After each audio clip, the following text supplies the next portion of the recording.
కొంతమందికి ఈ migraine headache చాలా ఇబ్బంది పెట్టేస్తూ ఉంటుంది. అంటే మైగ్రేన్ అంటే ఇది ఒక పార్శ్వపు నొప్పి. తలకి ఎడమ పక్కన గానీ, కుడి పక్కన గానీ వస్తుంది. అంటే ఫేస్‌లో ఒక భాగమే. కుడి పక్కన గానీ, ఎడమ పక్కన గానీ వస్తుంది. 2 వైపులా రాదు.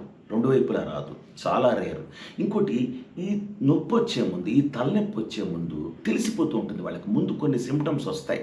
ముందు కొన్ని సింప్టమ్స్‌తో తెలిసిపోతూ ఓహో! నాకు తలనొప్పొచ్చేలా ఉంది అని ముందు తెలిసిపోతుంది. దాన్నే ఆరా అంటాం. ఆరా అంటే ముందు తెలవడం. ఓకే. తలకి ఒక పక్కన మాత్రమే హెడేక్ వస్తుంది. Only one side. అలాంటి వాళ్ళకి స్పెషల్‌గా ఈ టాబ్లెట్స్ అండి. మైగ్రాఫెన్ పి అనే టాబ్లెట్. మైగ్రాఫెన్ పి అనే టాబ్లెట్ ప్రొప్రనలాల్ విత్ ఫ్లోనరజిన్ వండర్‌ఫుల్ టాబ్లెట్. దాంతోపాటు డోలోపార్ పారాసెటమాల్ విత్ కెఫిన్. దాంతోపాటు ఒక డామ్స్టాల్ ఏంటంటే వామిటింగ్ సెన్సేషన్ కూడా తగ్గించడానికి. ఈ 3 వండర్‌ఫుల్